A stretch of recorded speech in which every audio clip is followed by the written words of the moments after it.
Hello everyone, we are live for the Captain Swan podcast number 73.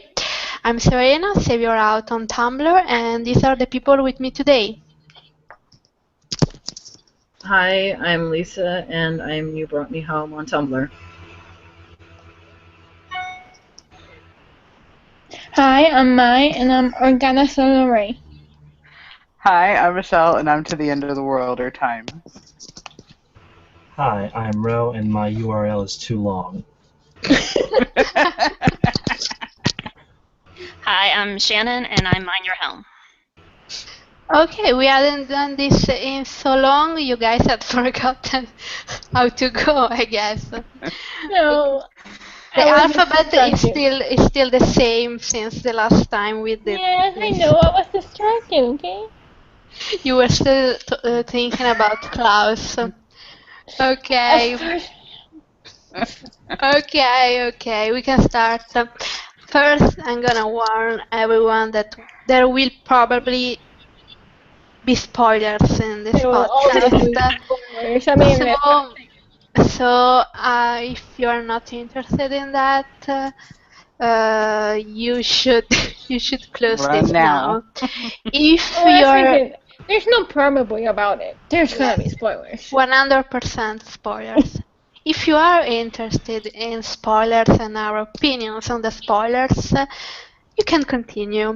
The Q&A app is on, so for everyone who's listening to this on Google+, you should be able to send us questions, and we'll answer and read them live right now. Meanwhile, we are gonna start asking questions you've sent us on Tumblr with our asks. So let's start. Okay. And remember, one at a time, everybody. One at a time. Yes.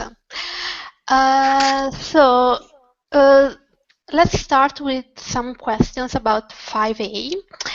And we have some general questions about that. For example, Anonymous wants to know what is everyone's favorite hook and hammock kiss from 5A? Oh, from 5A. Yes. Ooh. I was going to say... throwing in the middle. Okay. That's my favorite. With the middle and the flowers. Ro, what is your favorite? Oh, am I after Mai? Yes, because I tell you when you're happy, like we did last time. I am Yes, the boss. absolute boss. Yes, exactly. She's a mob boss. Well, I would say Nimue, right after he says, "You have a smoldering, handsome pirate who loves you." Just the smile she makes. I mean, come on. Okay. Lisa? My favorite would be In the Meadow in episode 4. Shannon? The meadow and the price because the shot was so beautiful. Michelle? Right? Oh dear. I want to say the Middle Mist in 4, but I'm kind of leaning towards the Middle Mist in what was it, in Birth, when it's all dark? Yeah. Okay, I kind of like the one in Storybrooke when she says that's the pirate I remember. Ooh, that was hot. Oh yeah. Okay. But if I had to choose a close, like almost neck and neck second, I would have to say the death scene kiss, because there was so much emotion in that. At that moment, I know she genuinely believed that that was the last time she was ever going to see him alive, and she was devastated, and she just wanted him to know that no matter what had happened, no matter how bad it got, that she did never stop loving him. I can't watch that scene with volume. I can only watch it. It's just too heartbreaking. I just can't. Like that whole scene. I play it on mute on iTunes. What breaks my heart is that here he is about to die, and all he's concerned with is if she's okay. That's like, oh my god. Oh. Okay, next question. Another general 5A question. What is everyone's favorite Captain Swan moment or scene from 5A? Oh, from 5A. Yes, Mai, you can start. Well, no, I don't want to start. I Okay, okay, Ro, you can start. Oh, I can? Yes, you can. I'm honored. Can I have more time to think about it? No one is prepared today. My God, who is prepared? I'll have one. I have one. Thank you. Someone did Okay. their homework. Okay, the birth. I like when they talked about on the log when they were talking about their future and stuff like that. So that was good because it was just like, oh my God, they're talking about. It's pretty much like a promise of like they're gonna get the frickin' house and blah blah blah. So that was beautiful. Okay, someone else? Okay, I got it. Okay, go. The scene where they're walking, one of my favorites, I don't know, at the moment, it's the one that's popping up, when they're walking with the horse. And she's like, the moment you let me into the head, you left the demon out of your head, you let me in, so he can't come in. And I was like, oh, I thought that was a great scene. And then, Okay. obviously, being on the horse, too. An entire episode. Okay, someone else? Yeah, I'd have to agree that episode 4 is one of my tops. Pretty much every scene that they're in is a favorite of mine. Most specifically, towards the beginning when she was being tempted by the voices coming from the dagger and Rumpel's misbegotten clippy spirit, whatever, and she turned around because she was frightened and she almost hit him with the beam of her magic. Now, anybody else would have been freaked out and probably would have run away, but it didn't even faze him. She almost killed him, but it didn't faze him. And he came in there and he comforted her and he held her and said that it was just them and she would be fine.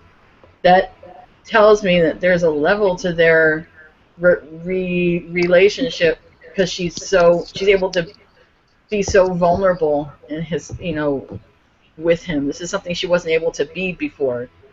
Even with Walsh, she's so open with him about what she's feeling and about what's going on with her, which is something she wasn't able to do, not even with her parents, not even with Henry. Okay, so who else has to talk? Ro? She's Okay. dying in birth. Oh. And she's just crying.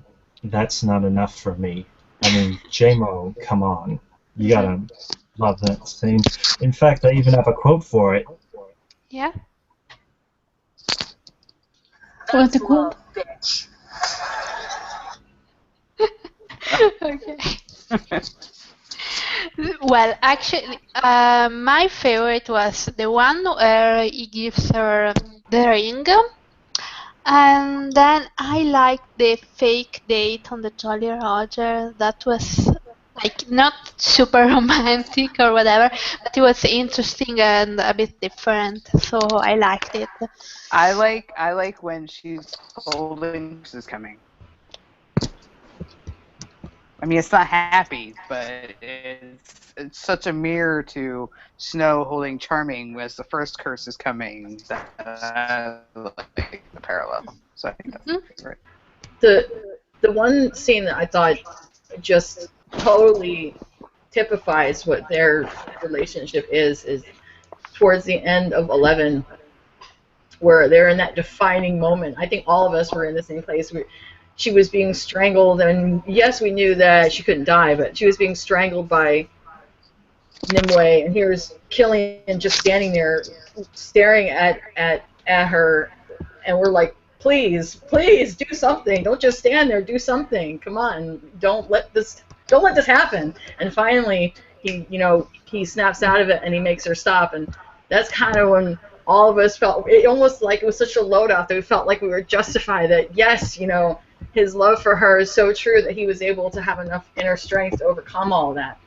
Something which I don't think anyone else aside from Emma, but Emma's a different case because she's special. She has her own thing. But Killian was so certain that he would never have the strength to overcome it, but he did because the love that they have is so strong.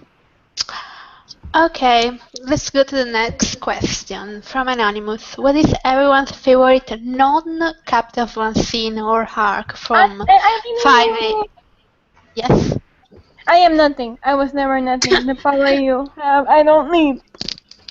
Okay. Wait, what? Do you remember the rule about how I have to finish saying the question before you answer? You have finished, haven't you?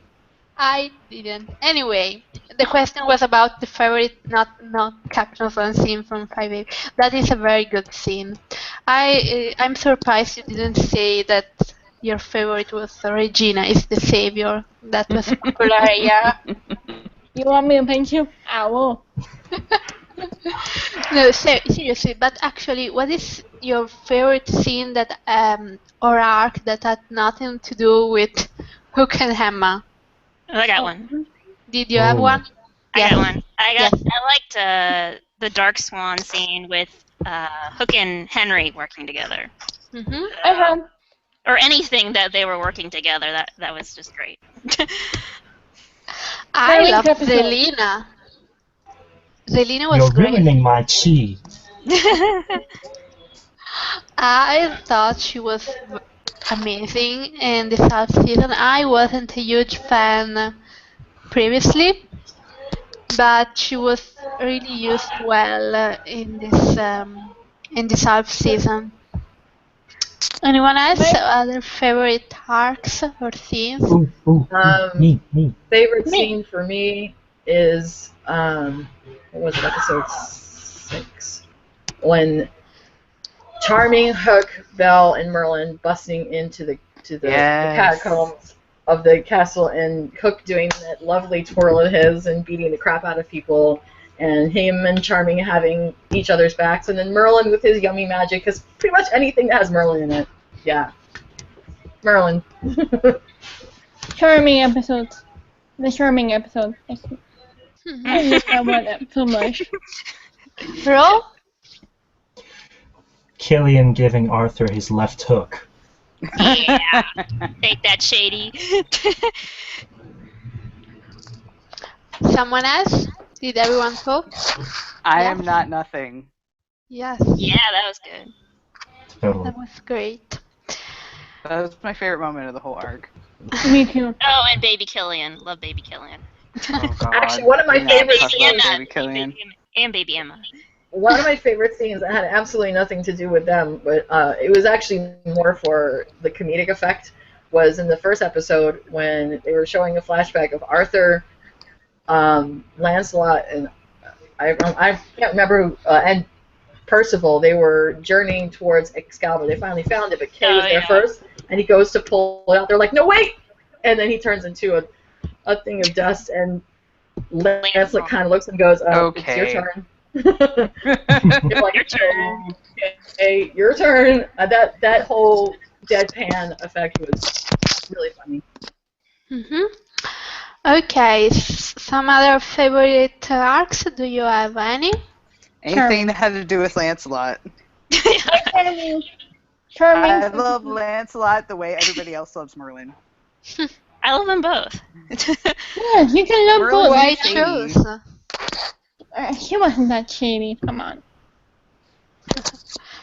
Okay, let's go to another question. Hooked on Killian for Life 28 wants to know, what was your reaction when you first saw the 5B poster with Hook on it? Honestly, yeah, I'm gonna sound bitchy, but it's like really, that's the best they could do. No, I agree.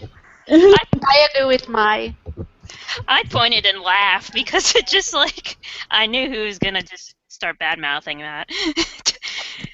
I was absolutely thrilled that we finally got Hook on the poster. The only thing that I wasn't happy with was, can we let the apple go? In 4 fucking seasons, they let the apple go. They're never gonna let that apple go. No. I mean, it was really covering not. up That's most their of thing. it was covering up most of the bottom of his face and that beautiful smirk, which is like the best part of his face. Honestly, like, Well, no. yeah. I was just thrilled that they did not Photoshop out his scar. Oh, yeah. The scar on his I cheek. didn't really I was afraid notice. they were going I was to. too busy looking at his eyes. Well, Yeah. he's already said that originally they wanted to Photoshop it because most of the time when he's on TV they do, but he told them not to because the man's a pirate. He's been a pirate for 300 years, so of course he would have some scars and some cuts and some bruises. It's just a part of life. Okay, we have some music in the background. So, yeah, I actually agree with Mai that I wish the posters were more creative. They have had the same type of poster Well, since yes. Oh, I was surprised that they didn't release like the second kind of posters that they did. Like, you remember how they did for Zelina the Twister, and they had like special items, and they also did it for Camelot, where they had special items that were related to the arc. You know, girl, the badly, don't- the badly photoshopped picture. I'm surprised Do they not didn't get try to do started that again. Oh my god. Oh my god. Well, That picture was just. Well, I'm surprised they just released one, because usually, like even last year, they did like the Queens of Darkness with Ursula. it's too much. It's too much of a spoiler this time. I mean, look how long it took them to put the Killian one out, and Adam couldn't even release the episode 15 title until after they did, because the general audience does not really know that Killian is coming back from the dead, unlike the rest of us. So they have to wait. So they can't do one of those big posters because it's too much of a They spoiler. put into the Hades poster. And Nope. plus, I'm They really don't glad want they people to didn't know do that Hades again. is coming. It's really, really bad. Bad photoshopped. It hurt my eyes. And then what's worse is that we had to deal with all that crap about, I like you guys, I knew that when we saw that poster that certain factions of the fandom were going to have, issues. I didn't think that they would take it to that extreme, where they would start launching like campaigns and stuff that they've been doing. Like this anti-poster campaign and all this other garbage. I'm like, really? It's a poster. It's a poster. Get a life. Idiots. Yeah, I don't really care too much about that. I mean, I can understand why they were upset, but their campaigns don't make any difference in my life. I know. The ironic thing is they're bitching that they're saying that the show is all Once Upon a Captain Swan and Once Upon a Hook, and 512 is got 2 seconds of Hook in it, in which he can't even actually see them, and everything else is wow, surprise, Regina. Okay, Can we shut the fuck up now? don't remind me. I'm not happy about it. Well, it just makes. I'm but sure every we'll time, have questions about it. But every time they bitch, like 5 seconds later on Twitter, someone posts like Netflix is like, "Hey, it's Once Upon a Captain Swan, yeah." Or Netflix. Hey, it's Valentine's Day. Let's post this. or it's Once Upon a Love Story videos or something. It's the I best. know. It's the best. Okay, let's go to another. Everyone does better promotion than the Once Upon a Time does. Okay, let's go to another non-spoiler request. Yes. But while we were talking about promotional Captain Swan media, I would like to say congratulations to our favorite couple for finally fucking winning a poll. People's Choice Best Couple of 2016. Take that, Jamie and Claire. Over Boom. 500,000 now. votes. 500,000 votes. Ooh. Yeah, I had no idea there even was a pool going on. So I think our winning strategy from now on would be like ignoring it, because when we go and we do the huge campaigns, we lose. When we don't, we win. I didn't even know there was a poll going on until everyone was excited. And I was like, oh, hi. But this just proves with 550,000 votes that all those other polls were most likely rigged or bought or spam botted, because with that many votes, we could win our choice of polls, no problem. It was a no contest poll. Like the percentages were like we were ahead by 30%. Mm-hmm. Next to Exactly. Outlander, so I was like, eh. Okay, let's go to another non-spoilery question. Anonymous wants to know. They say, so I'm making a Captain Swan playlist and was wondering if you could recommend some songs that remind you of them. Hello from the other side. Unfortunately, I only know No. Taylor Swift songs, so I can't help. I'm sorry. Hello from Adele. In fiction. Oh, I just got Both it. my Yeah, that is funny. That is funny. I got it in this moment. Yes, the other side. That was clever, thank you. Someone else? So, Probably anything from Christina Perry. Of course.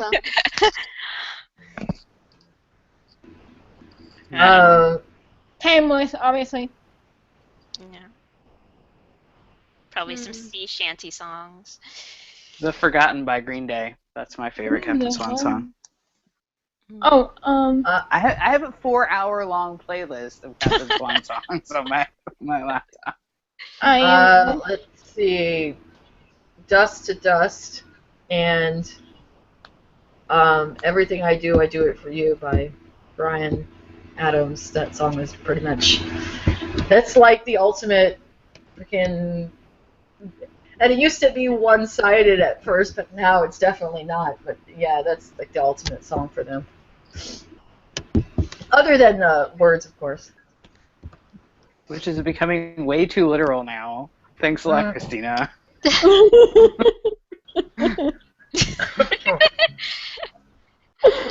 Okay. Oh, and of course, the obvious one, Bloodsport by Richard. Let me see who the artist is. There's actually another. Bloodsport. There's another song that I really like, and before you guys get into a tizzy, it's actually the song that Elena and Damon danced to before Elena went into the coffin. It's called "Hunger" by Alan Copperman.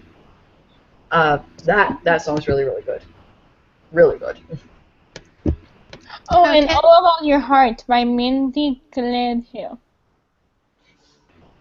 Okay, anyone else? It doesn't have to be Underworld related, does it? No. No. Mm-hmm. Most of mine are about teamwork and we are an army that breaks from strength. That's what I'm saying. I have one, and none of you will disagree with this. Yes. Perfect Stranger by The Enemies. Yes. Okay, let's go to another question. It's kind of weird. I mean, no offense. I mean, okay, I'm just gonna read it. So, Anonymous wants to know, what are your feelings on the possible Colin and Jennifer photo shoot? I would be okay if it's Colin as Hook and Jen as Emma, but Colin and Jen as themselves together in a photo shoot in romantic poses feels awkward to me. I don't know. I think it's really normal. What do you guys think? Okay, I have only one thing. I do want a photo shoot, and it's completely normal for actors who play characters who are in them to do photo shoots. Yeah. But I do not want Tyler Shields. I'm sorry, I do not want that misogynistic piece of crap doing anything with my OTP. Okay, so you don't like the photographer. I'm not crazy about these photos. I mean, Yeah, he's misogynistic crap. Well, he's crack too. I mean, not even for. Not even for that, because I just aesthetically, they're not the best. Even the Dark Swan pictures, they weren't my cup of tea. Does anyone have another opinion on this? The only person that I see has made Jen not look like the goddess she is. Look, J-Mo and Tyler are good friends. She's done photo shoots with him in the past. She's obviously pleased with his work. She supports him. So, and I've seen the pictures that he's done of her. Now, I don't know about his other work. I'm really not concerned about his other work. I'm concerned about what the pictures that he's taken of her. And everything that he's done of her has been tasteful, and, because he wouldn't do anything that she would not approve of, regardless of his artistic eccentricities You're or weird. whatever. Yeah, that is true. I love J-Mo, and I'm sorry, I'm probably, of this group, I'm probably the biggest J-Mo fan. Thank you very much. Look, Maybe if you're Serena. I worried will about, fight you for that. if you are And that's why really, I said maybe Serena. Yes. if you are really worried about But how I'm sorry, tasteful, those you really- pictures are you really- not good. you really cannot be that worried about a photo shoot spread being tasteful when Entertainment Weekly or whichever magazine that it was just came out with a photo spread of freaking Sam Heughan and Katrina Balfe on the cover as Yeah, Jamie I know. Claire practically having sex and naked. No, Are you but kidding me now? okay. That's still I think tasteful. it's different. There is a difference It's different. between naked and violent, nakedly Exactly. violent. Very Because much nakedly I violent. highly doubt that Tyler is going to do anything violent because this is Jen, and Jen is not going to Yes. allow that. I She knows agree that the it won't be the case for Jen. She I knows would just like to point out that Tyler's already done a photo shoot. He did one with Grant Gustin and Daniel Pennebaker, and that is a very nice photo shoot. It's in black and white. They're wearing 50s, 60s style clothes, and it's Yes. a very nice photo shoot, and I really like it. Jen And and I don't Rose. see Jen why they and- can't do something like that with Yes. Colin and Trust Jen. me, Yes, Tyler is I- not going to take the chance of ruining his meal ticket and getting a big check from ABC by taking pictures of them doing something that they're not supposed to be doing. There's a Yes, very but big there's a very big difference between doing a photo shoot for a major television network show and doing one of his artistic eccentric photo spreads.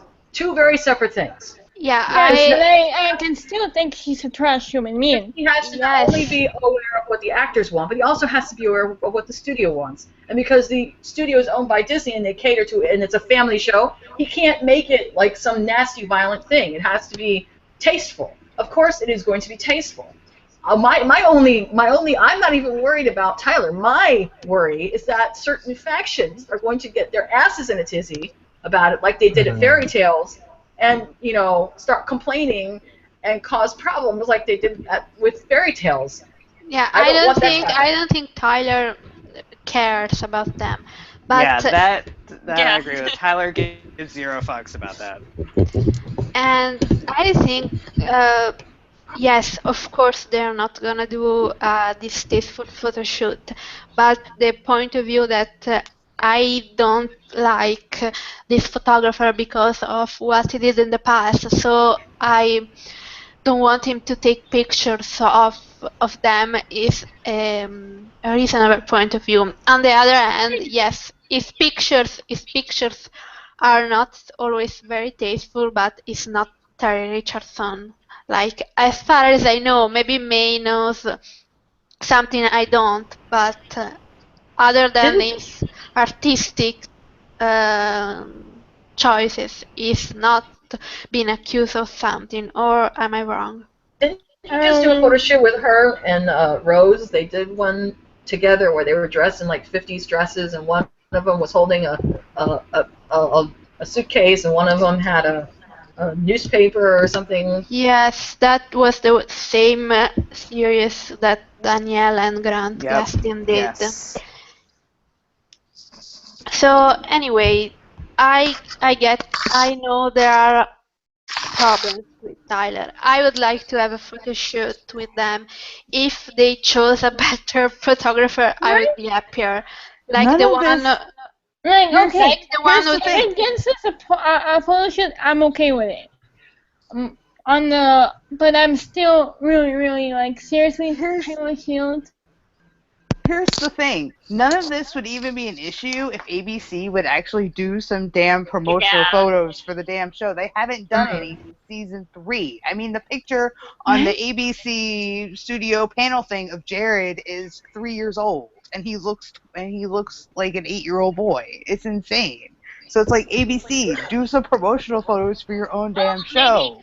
And it's so season 3 weird pictures because, I mean, weren't even good. it's, I mean, and they can't even argue that it's the network because Agents of S.H.I.E.L.D. gets pictures, Grey's Anatomy gets pictures, Scandal gets pictures. Exactly. Almost every other drama on ABC has gotten a more recent photo shoot than Once Upon a Time. That's all I'm saying. Well, maybe this will spark in conversation, not just because of not just Jen and Colin, but maybe if he has to go to ABC to get permission, maybe they're like, well, if you're gonna do them, why don't you just do them all? And I hope not. worse yet is when they do the little promotion that they do, like when they did that 5A crappy Photoshop poster. All of the pictures that they took of all of the characters were from probably back in, I think, in season 3 or some shit. I mean, they were really old. Yeah, that's what I'm saying. They haven't done a promotional shoot since they use the season same 3. pictures every time. They use the same pictures every time. I mean, every time the promo pops up and they don't have Dark Swan in the promo anymore, they have the season 3 shot of Emma between Rumple and Regina now on the TV promos. And it's not just the promotion that suffers, it's also other things outside of just the advertising. The merchandise. The merchandise, which is hardly even exists. The DVD sets, which look virtually the same through all seasons, with that frickin' apple on the cover and Regina's face there for 4 straight years, because she's not the only damn character on the show. But that's how they seem to want to market it. Regina was only on 1. Season 1 and Season 2 had everybody in little pictures at the top and had stuff down at the bottom. Season 3 was the first one that had Regina. Season 4 had Elsa, and I'm assuming Season 5 will probably have Dark Swan. Yes. But the best one was Season 1 because it was so cool because it when the cover had the storybook faces, and if you remove the second cover had the story had the Enchanted Forest. So why can't they do that again? I like the one where you see Emma from the back with a sword. That's that season was the 2. Yes, that was the best one, in my opinion. They haven't even misleading. They haven't even put out a soundtrack since season 2. The fact that Mark was putting that stuff up on iTunes, he was doing that on his own time. Yeah, it had nothing to do with the. I asked him, and he answered me, and I asked him if we were going to get a soundtrack for season 3 or season 4, and etc. etc. And he's like, if ABC lets me, come on, the guy put a beautiful sound. Well, hopefully this new president will shake things up then. Okay, we have a question about the new president. Let's go to the next question from Anonymous. So they want to know, what do you think of the new president of ABC? How much control does she have to keep Hook on the show? She is a Hook fan. Considering that he's the one that saved both Charming and Hook. Yes. I think we're safe. I don't think Hook needed saving. Well, no, but you know what I mean. I mean, let's be real about something here. She is the sister of Marin Dungy, who played Ursula on Once Upon a Time. So I'm pretty sure that she likes Once. She likes Hook. She likes Charming. She realizes that happy endings and romance is a key part of the show. So she's not going to mess with something that's working. So Once is she's going to be more worried about new stuff rather than messing around with the shows that she already has on the air. Yes, I just need something. You better renew Galavan and Agent Carter, but mostly Galavan. Galavan is getting renewed. I'm sorry. Shut up. Okay, and by the way, but the great thing about her is that she has this amazing give no fucks tude when it comes to haters and their haterade. She doesn't give them, support. She's not going to fuel their fire. Well, she was Yeah, she was even came to the 100th episode, party. She didn't have to do that. So that's like out of town too. Yes, but I mean, it's not like she was nobody before. She was in charge of drama development, so she was in charge of once before too, even more actually. So I doubt anything is going to change, especially because like the last episode of Scandal got like a 1.7 in the demo. That's terrible, and it's their biggest show. And everyone who knows anything about ratings will tell you that a show is always competing with the other show on its And own honestly, network. the other show that's on at the same time as Scandal is still 100. And then that one really sucks ass. Okay, but I mean, once is really still one of the biggest shows, and they produce it too. So it's not in any danger, and Hook is not in any danger. No. Nope. I mean, it's against Sunday Night Football. You're not going to beat that ever. It's just the way it is. So, but it's always rated the #1 for drama scripted series on Sunday. So the time slot fits what it needs to do. They're not changing it around. If it was in threat, they would change that time schedule. So. Yes. This is why I find it really just ridiculous that the anti-people have tried to launch this, get once, cancel, get rid of Hook, whatever that Twitter campaign that they launched to save once, get rid of Hook, blah blah blah, as if their opinion really matters that much that they're going to have that kind of influence. And you know what? What made me laugh so much? And at the end of the 100, they tried so hard to trend, and yet all day Happy 100. That was trending. Yes. So trust me, the day that the networks were going to be watching Happy 100 was trending the entire day. And let's be honest, Twitter trends do not mean diddly squat. But the funny thing about it, come on. I mean, we're A. This is not the CW. But the funny thing about it is they trended Save Once Upon a Time. It has nothing to do with anything that's bad about it. They should have said, fix Once Upon a Time, but they said Save Once Upon a Time because it makes them want more Once Upon a Time. Yeah, it just sounded like. Yeah, I know. You're just so stupid that you don't understand your own trend. You're making it sound like that the show's in some sort of danger, and it's not. So I'm like, what are you doing? Yeah, I know. Like that you want more of what's going on currently. Okay, we'll do that. Okay, you're such an idiot. Okay. So much. The only danger that they show is the danger that exists in their self-imposed fantasy realm, where Hook is a misogynistic rapist and Emma is his little sex toy. And that's the only. Little puppy. Okay, let's go to another question.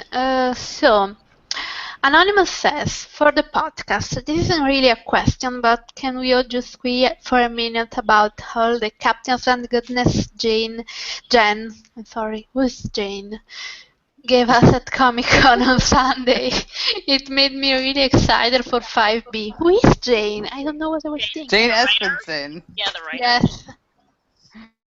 No, it was my mistake. But no, we're talking about Jen's comments in Portland. Yes, Jen. I want to say the writer of the question wrote Jen. I was the one who made the mistake.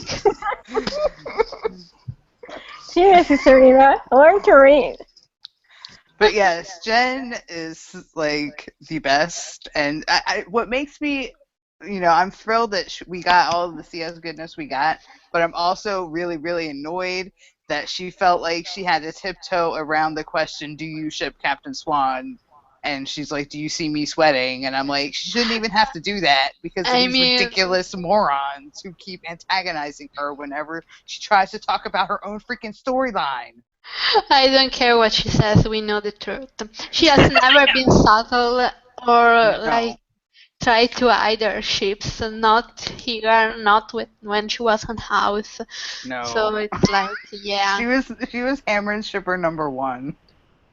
it was hilarious. It was like when she couldn't go to some press thing one time and made Hugh Laurie tell everyone how much she shipped. It just makes that person look stupid. It just does. Like, are you even looking at any interviews with her or anything? Are you just living in a box in your own world? They live in the you bar. She's the one that gives these long 5-minute responses about her desperate love for Hook every time they ask her questions. Mm-hmm. And even in the Portland thing, she said, I think somebody asked her because of what happened between her and Hook and the things he said and when the darkness, does that mean that she doesn't love him anymore? It's going to be too hard for her to be back. And she said point blank, oh, no, she definitely loves Hook. Because she wouldn't be going down there to risk her life to bring him back if she didn't. Come on, common sense, people. Common sense. Okay, Ro, please speak. Maybe it'll turn out she just can't find the remote and she's going down there to ask him where it is. Oh yeah. Okay. Oh dear. Unlikely, though. Yes, very. Okay, let's go to the next question. Let's see. We have a question about 5B in general. Actually, we have 3, but they pretty much say the same things. Okay, can we talk about spoilers and our answers to these? Yes, you can spoil. So we're in the So, spoiler before we section. spoil, can I complain about something? You Oh, can dear. complain after because we also have a few questions that are Okay, complaints. just tell me something. Is there a Hamish question? Yes, we have a Okay, list. I will complain in the Hamish question. Okay. Okay. So, we have 3 questions, general questions about 5B, who ask what are your theories on what is going to happen, and prediction and hopes, and what are you looking forward to seeing in 5B. Let's go one after the other. Michelle, why don't you start? I'm looking forward to Emma's absolute 100% commitment and desperation to finding her true love and bringing him home. Okay. And then Shannon. Same answer. That's pretty much the same answer. Ditto.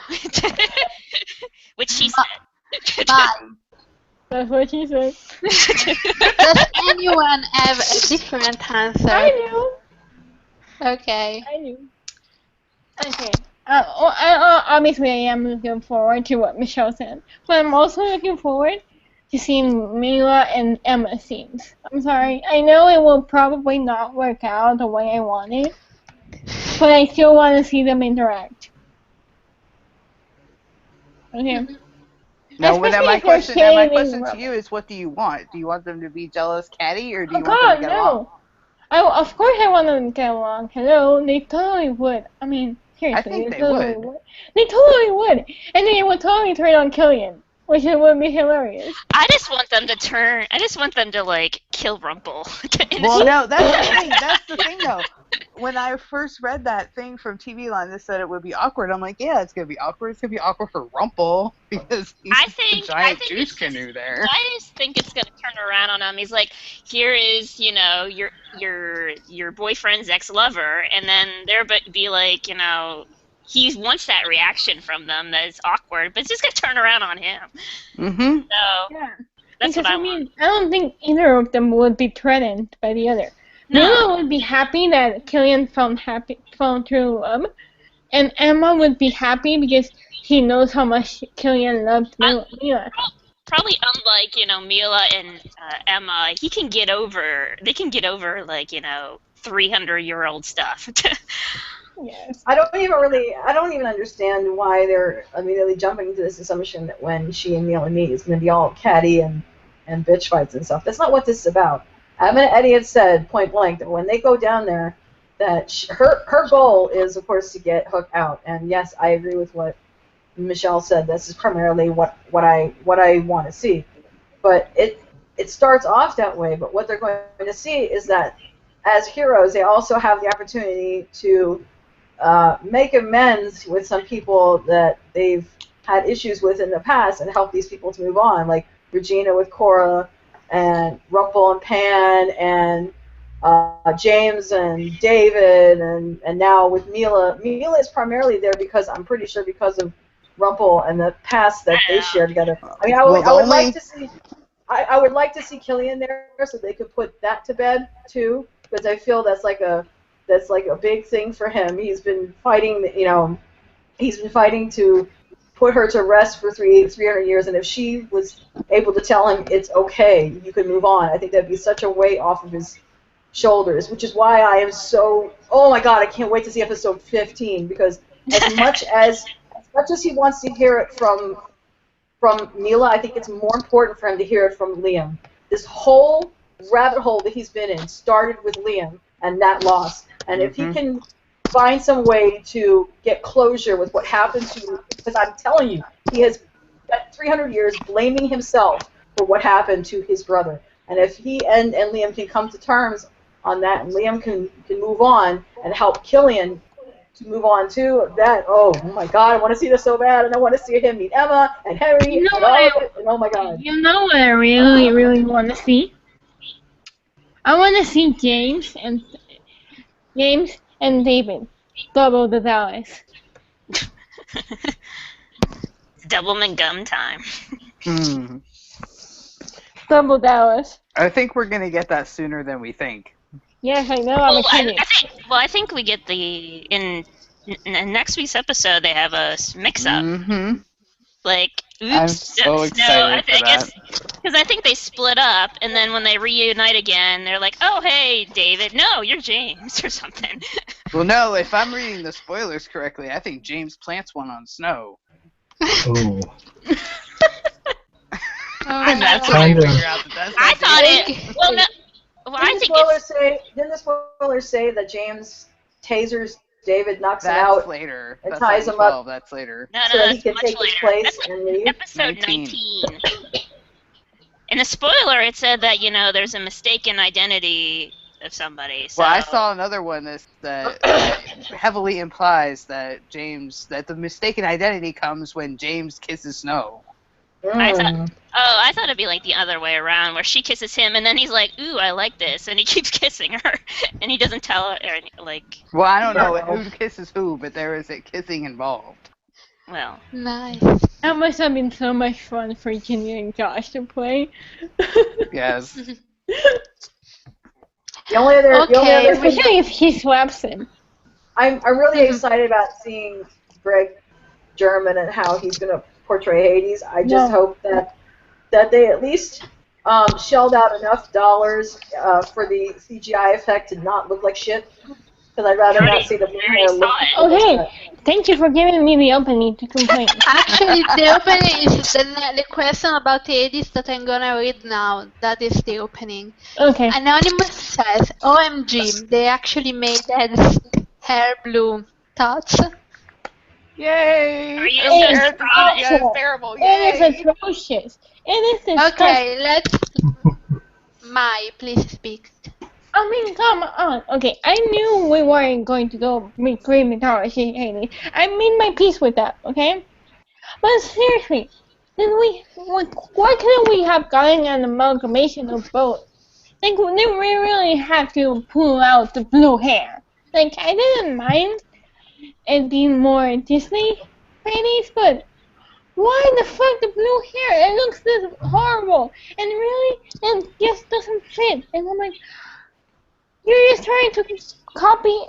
Why can you go back to being like season 1 and in the terms that you actually try to put a spin on the stories.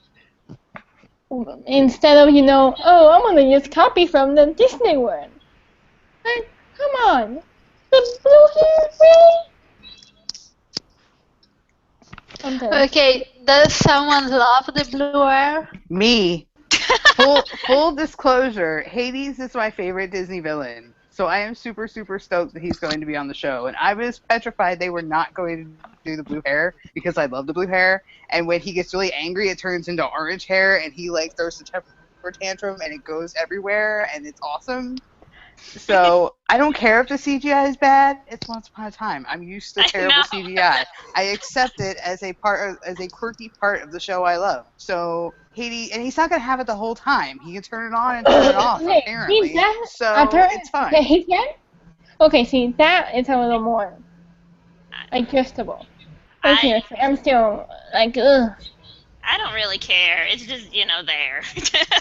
My thing about it is, okay, if he can turn it on and off at will, that's fine. But my thing is that when they first described Hades before they even cast the character, they were describing him as this distinguished gentleman, expensive suit, like inherently dark, evil, whatever.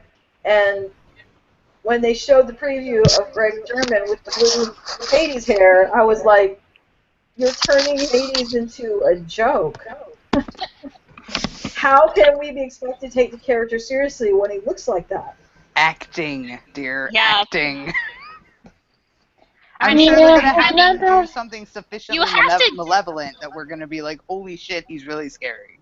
But you have to give him a Disney aspect. Like everybody else has one. Like you got fireballs that are, CGI. You got the tentacles from Ursula. You got the smoke coming out of Corella's breath or whatever like that. You gotta add a little bit of Disney into that because other than that, he's just a guy. Well, I'm going to try to reserve my judgment until I see for myself, because so far all we've got is that one tiny little clip. So I don't want to get ahead of myself and assume things. So I'm just going to wait till the episode plays out, and we'll see. Yeah, I just want the world to at once give me a good version of Hades. I mean, yeah, I don't really expect it Once Upon a Time, but come on, at least once. Come on, media, give me a good version. A good, honest Hades version. Okay, we have a question about Captain Charming. Yes! Yes. Cat WJL, I don't know how to pronounce it, wants to know. Okay, I have a question about Captain Charming, or actually looking for an opinion. Captain Charming are friends. The scene where Snow and Emma make up in 4B and is Thorough watching Killian's body being taken away in 511. But it seems whenever pressure is applied, Charming retreats to thinking only the worst of Killian. When he's turned into the Dark One, he doubts his ability to fight. During poor unfortunate souls, he immediately thinks Killian is going to potentially go evil again. Ideas on why this is? Who has Captain Charming opinions? Well, unfortunately, his reaction to Killian is not a singular thing, and it's not just towards his character. I've seen him react that way towards Emma and other characters too. That's because lately it seems that Charming and Snow have both been written as very black and white characters. Well, I think it's not just him. Like, look at Snow and how she treated Emma during the Frozen arc when she was like afraid of her and like that kind of stuff, and then she turns around and like, oh, we trust. It's like flip flopping. Yeah. But it's pretty much because those characters are supposed to be portrayed as, human. That they have these flaws and they're not always perfect. Because, look at them, what they were doing. They were stealing a baby and switching a baby and blah, blah, blah, because they're not perfect. Well, so, I think it goes back to what Emma said to Hook in season 3 when she said, that Charming's not used to working with the bad guys. And he's just not, that's just not how he's wired. And so it's difficult for him. He sort of, is assuming the worst. and it's not a good character trait. And I think it's a little bit of the cursed David coming out in him rather than charming. Probably. Yeah. Like, they're very black and white characters, and it's taken a long time for them to understand how to work with those shades of gray. You know? I do not miss David Nolan one bit. What? What's No, wrong? we're talking about cursed David when he was a douchebag. Oh, okay. I don't miss him either. I think what's his name? Grumpy, the guy who plays Grumpy, he's pretty much called him like he's a whipped boy. Is David Nolan cursed me when I went to a Comic-Con? He was like, he's just whip charming. Whip David. Yeah, honestly, I think it's very much of like father, like daughter, that they don't trust many people. They both have trust issues, and they don't trust many people. And normally, when you have trust issues, at the first sign of the person maybe doing something that you wouldn't agree with, it's like, see, I was right about them. Shit, I And shouldn't have trusted them. I was right. And let's not forget, Charming watched his father descend into alcoholism, and that has boundlessly messed him up when it comes to trusting people. His own dad, turned into an alcoholic and ditched. Well, Charming didn't have a lot of friends, really, in the Enchanted Forest, really. He still doesn't. I know, so, his first real friend was Killian. So... And then, of course, let's not forget the lie that his mother kept up for most of his life, that he had this twin that he didn't even know existed, and that she made a deal with Rumple and gave him up. And then when the twin died, she had no choice but to let David go. That's a huge, huge lie that he had, that's a huge chunk of his life that he had no idea even existed. And James getting, sent off by Rumple is what turned his dad into an alcoholic in the first place. So, does that answer the question? Basically, I think it just happens because the writers need it to happen. They need someone to be that voice of doubt. And Yes, okay, so so Charming. The answer is bad writing. Okay. Yeah. Yes, I guess. Yes, but no more broing out with Arthur, Charming. We need it. Okay, so now we got a bunch of questions about the mid-season premiere. I guess from people who have read some spoilers, they are freaking out. So Stacy says, "Okay, I know I'm being dramatic, but I'm kind of livid that all this crap is happening in the premiere or how Hook keeps getting treated. I don't want to act like a Bad Apple Regal or NDO fan who complains about one of my faves. But the fact that Eddie said Harry had an operation for saving him, but apparently that's about everyone getting out of the Underworld. Then we have fucking Neil. I missed saying fucking Neil. Having the audacity to tell Emma she shouldn't do what she's doing to save Hook. It doesn't make any sense. Hook did not die 2 fucking real times for this. Why can't we have nice things? Adam and Eddie, why? He died 3 times. Okay. So are you as freaked out as... Which part do you want us to tackle first? I don't know, are you as freaked out fucking as Stacy about the premiere spoilers? I mean, I'm not pleased, I have to say. They aren't fun. I haven't really read that many spoilers. I'm highly annoyed that the writers have chosen to take this route for the premiere, especially the fact that Person is making an appearance. Why does this need to happen? Well, other than the fact that apparently they're going to address why Emma's doing this for Hook and not Person, which will probably make me smile. But why Regina? Why is this focused on Regina? I don't understand. Because her friends complained all through 5A that their precious queen wasn't there. So that's probably it. Premiere episodes, they try not to make them single character centric. They try to make it involve everybody, and this does not involve everybody. This is Regina centric. It's her birthday or some such.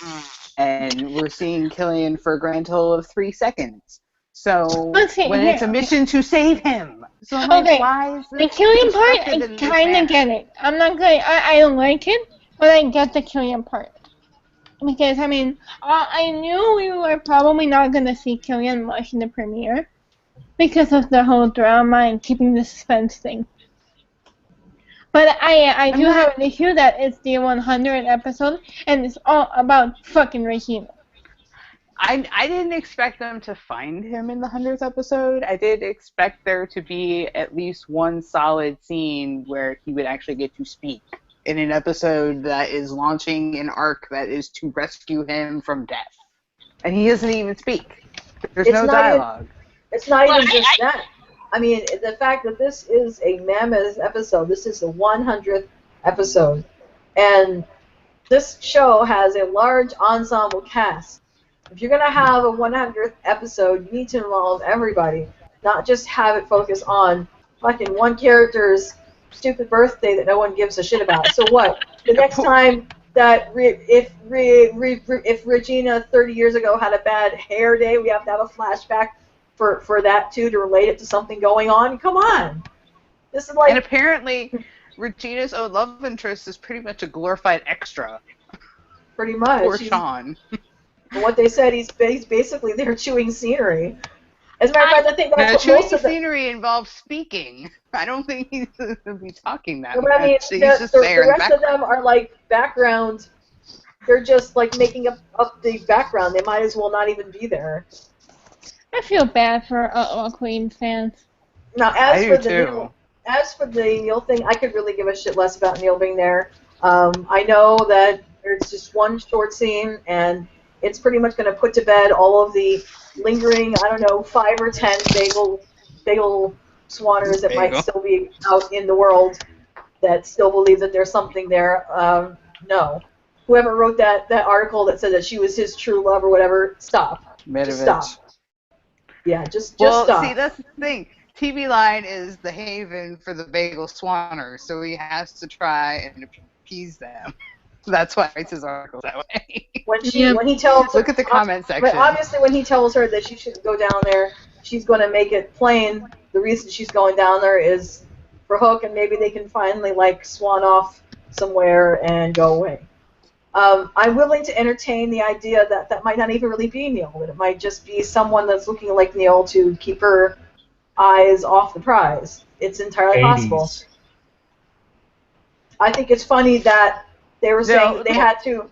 I think it's funny that they were saying it had to be such a super secret filming, and he couldn't stay in a hotel, that he had to crash at a friend's place, and no one could know that he was there. Well, apparently Sean didn't get the message. He took the Instagram photos of him making that beer at the distillery, because his fucking picture was fucking everywhere. Everywhere. It's like, worst kept secret, dog. Worst kept secret. Honestly, I don't think Sean gives two fucks. No. They even have to film him. I think Sean might be the Brett Dalton of Agents of Once Upon a Time. Even funnier than that, they have to film him in his scene wearing a hat to hide that atrocious haircut that he's got from his other show. Where would he get a hat in the Underworld is my question. But here's my problem with Bagel, is the fact that my reaction to seeing him on a screen, he doesn't even have to speak. My reaction to seeing him is so visceral, with so much hate, that it just infuriates me that I am being subjected to this again after he is deceased. I think the problem was it focused on the wrong character pairing. I thought he would be there with more Rumple. Yeah, he's not even talking to Henry. Of all the people, that's the thing. That's the thing. That's Henry the thing that is the screws it one up. person he did not get closure with before he croaked. Was his son, because his son was amnesiac. So have him talk to Henry if you have to have him. But no, you have to have him come in and do his bagel thing where he doesn't believe in Emma because he's a cowardly douchebag like his dad. So why is he here? Because I had a theory that is not really Neil. That is Hades' little figment. Because I think it's not him. Because there is quotes about from Hades talking to someone, because he has one scene and he's talking about, like, you hear that clock ticking up there, that's your incompetence. Who is he talking to? I don't think he's talking to Killian. I think he's Pain and talking Panic? to, yeah, which is probably Neil. Get it? Nah. I think that because it doesn't make sense. Person all the way back up there. I mean, it doesn't make sense that he doesn't mention Henry to Emma. All he's talking to her about is go back home. When you say that, that sounds like you're a villain. Go away. You're threatening my area. See, that's the thing, though. Like I just said, person's a coward. He doesn't believe in fighting for love. Otherwise, he'd have fought for Emma when he had the chance, and he didn't. So it's perfectly in character for Bagel to be like, yeah, don't do this thing because it's dangerous. Because I'm a douchebag. And don't forget about for those of you that have seen the Hercules movie, don't Panic and Pain have the ability to shapeshift? Shapeshift, yes, they do. Yep.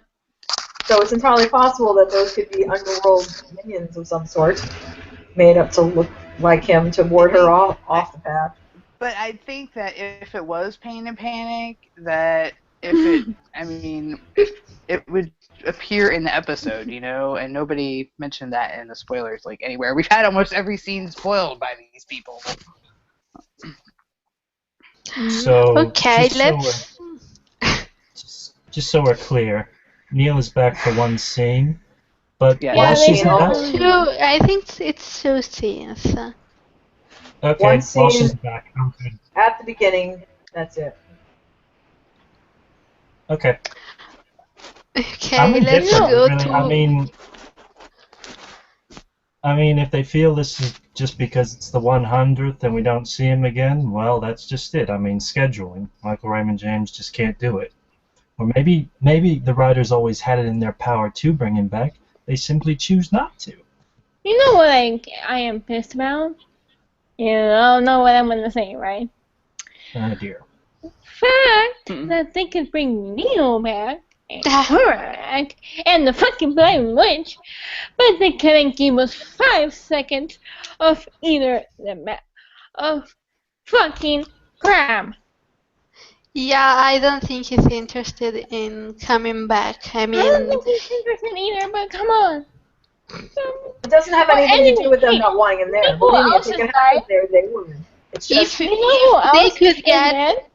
That Jimmy could, Jordan that is could so work? busy that he barely has time to breathe, let alone do a guest spot.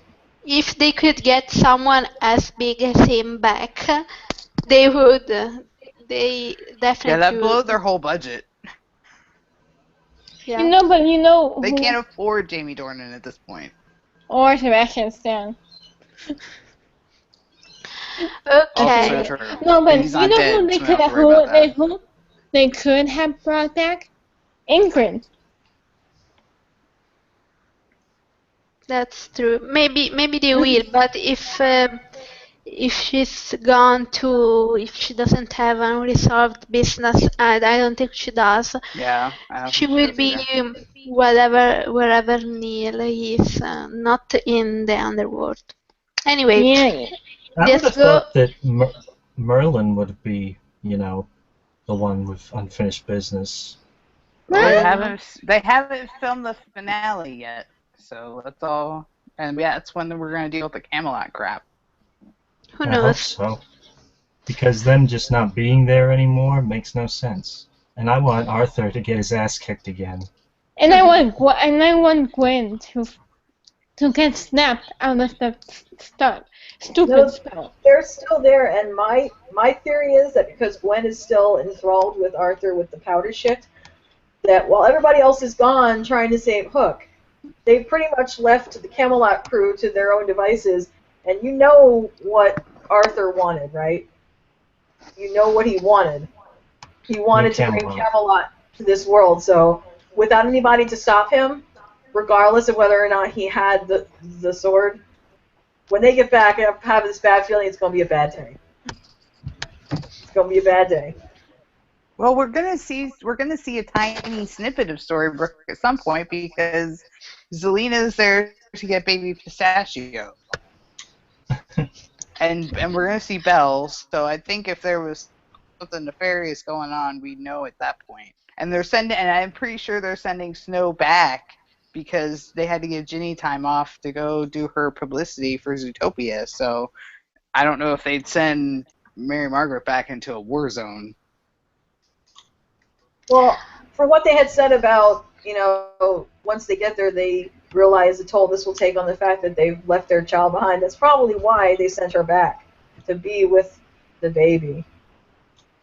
Maybe Because we don't know how. Well, yeah, I'm just talking about the practical reason that they have to do that is because Ginny has to go do other stuff. That, and she can't really do a lot of action sequences right now. Neither can Emily, which is why Emily's not there either. Okay, let's go to the next question. We have 3 more. Okay, so Anonymous wants to know, do you think Killian will be a ghost when they're in the Underworld and Emma will not be able to touch him while they're there? Or can they touch each other but they can't feel it? What are your thoughts on this? Whoa. They describe it as Doomsday. Who here has seen it? Okay, am I the only one? Yeah. What? Am I the only one that's seen Doomsday? I think the Doomsday thing is like she sees a vision of him. So I think it's gonna be very Doomsday-ish, in which he couldn't touch 10 and Rose.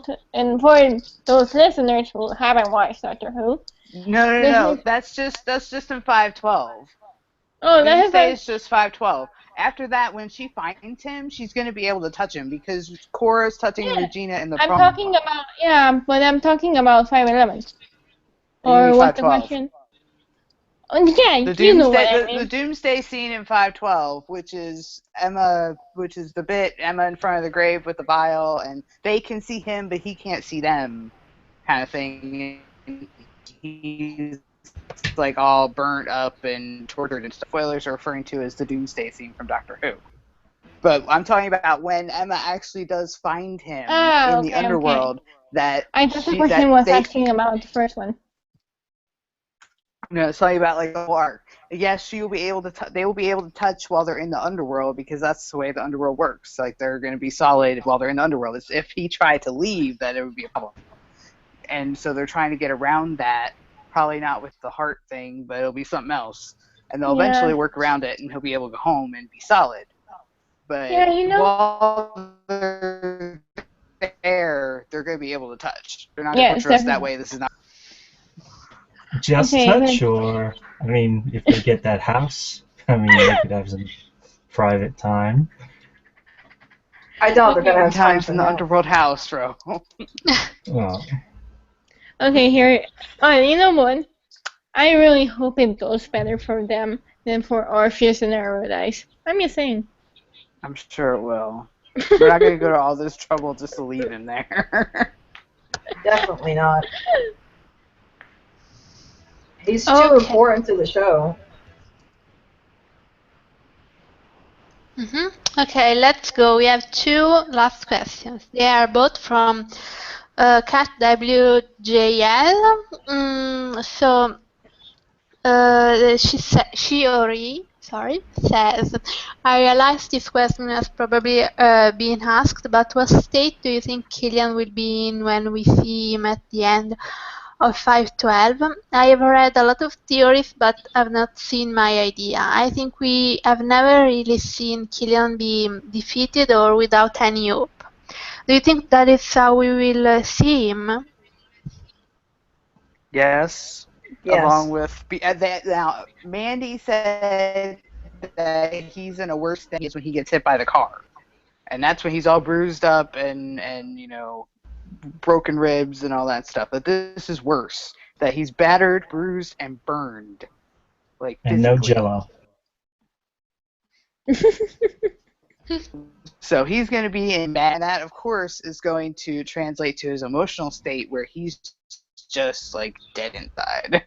So it's going to be bad, guys. Because we don't. There's 3 different levels down there, and according to the way you lived your life, usually determines where you wind up. So, because of his, Misty, it wouldn't surprise me if Hades decides to put the torture on him a bit before he sends him to his final place. Like an I'm not even initiation. sure. Welcome I'm to not the even sure Underworld. I'm not even sure it's Hades. I think it's just, I think right now the Underworld is what you like imagine it is, and Killian's like, I deserve to be there, so he deserves to get punished, and that's why he's getting tortured. Or Hades Yeah. is just an ass. Honestly, like, it's a lot of mental torture that maybe he doesn't know about the Underworld being the place for those who have unfinished business. He just thinks he's there because he deserves to be there, and because he's a horrible person, etc., etc., etc.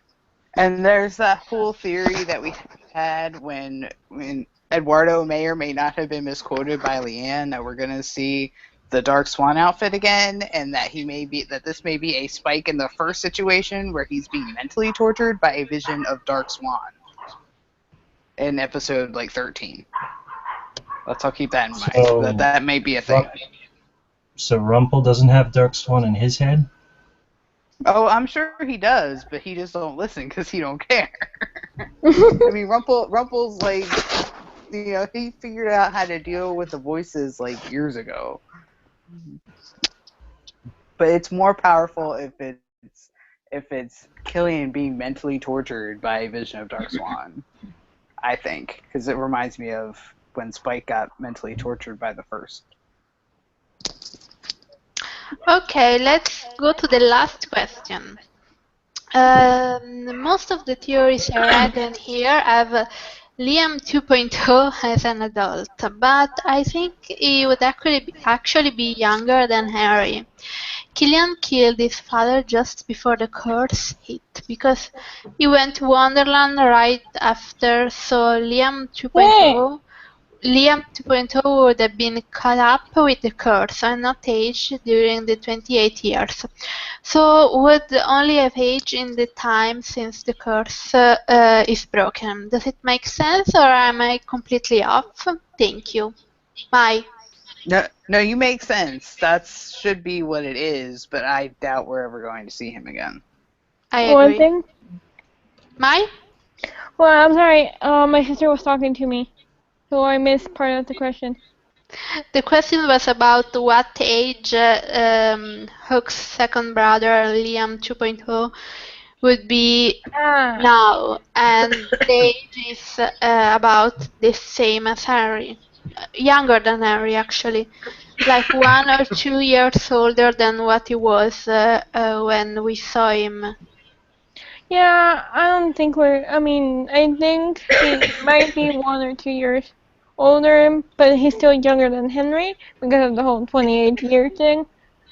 But I don't, like Michelle, I don't think we're ever gonna see him again.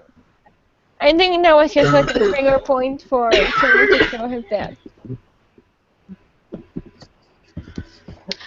Please, oh please. I mean, we have the spoiler that Brennan is going to be in 520. Please, oh please do not let them mention Liam 2.0 and Killian has to go find him in Storybrooke or some crap. Please do not let this happen. Am I the only person who does not want Killian to become the kid's surrogate dad because it's ridiculous? God no, please Well, no. are we fairly certain at this point though that Adam Crosdell making the cameo means that he's going to see his father in the Underworld? We don't know. We don't really know that he's gonna be in Because the seeing episode him, because the only confirmation we got was from from IMDb. someone that could be user It was IMDb. it Yeah, was a curious tweet and by Adam. Adam Crosdell also tweeted that he was going back to work on the one set, so pretty certain. Really? Yes. Yeah, he did. Yeah. Okay. But it wouldn't make sense to do another flashback of him because he and Killian only saw each other after him being abandoned as a child once, and that was when he was killed. So, I mean, I don't know what else. I think that's probably the last bit of unfinished business Killian needs to clear before he can become a real boy again. Because he gets closure with Mila, he gets closure with Liam. The worst thing he did as Captain Hook is to kill his own father. So I think he needs to get that closure before they can do whatever it is they do to bring him back to life. And that's why he's in that episode. Okay, so that was our last questions. Do you guys have any last comments about, I don't know, the next episode? What you're expecting, or general Captain Swan comments? In general. Yeah. In general, I'm really excited to see Ruby and Red Warrior. I'm sorry, I am. And General- also, I'm gonna keep my expectations low because that worked for me in 5A. General But- comment. Colin surely to God knows how to rock a plaid suit. God, yeah. Damn. Okay, general comment. It's gonna be really bitchy. What the fuck was he wearing? You know who? Like, who let her out of the house like that? Damn. Yeah, I didn't like that outfit either. And the yellow part, like, the outfit itself was horrible, then the hair was horrible, the makeup was horrible, and then the yellow thing. Like, dude. Who are you talking about? Who are you? Talking about Lana. Oh. Talking about Lana. That some parts of her outfit were a bit way too sparkly. I will say that much. My general comment is, as far as 512 goes, I'm looking forward to the promo for 513. As entire season goes, I'm super excited for Captain Swan. I can give or take, and I'm super excited for Hades. I can give or take the rest. Oh, yeah, and I want I want good charming moments. Come on, do not fail me. I'm not picking. I just want one episode or half an episode. I'm Just super give me some psyched good charming. for sneak peeks, which should be coming up in the coming week, and for being able to watch Emma finally do something for herself for once after all the sacrifices she's made for everybody else and the little that they've given her in return. She's finally making a choice for herself. Hell yes. Amen. Okay, anyone else? Well, No? yeah, Bro? I mean, Yeah. this arc has been angsty. I'll say that, but it's also been epic. I mean, come on. Yep. This woman is going to the Underworld to get the love of her life back. I mean, no other couple has been challenged like that. So I mean, it's just going to be good, the payoff. Oh yeah. Oh, please, please, please. I mean, Oh, it's and- worth putting up with all the bad stuff with Regina. I mean, I'm just going to focus on the good, not worry so much. You remember what Killian said to David in the Captain Swan film, that he wasn't sure if she felt the same way? Well, I guess you know now. Ask yeah. and answer. Now. Totally. Oh, and also, just one more thing. For any Australian listeners, I'd just like to say that Season 4 will be premiering Monday, 29th of February at 7:30 on 7flix.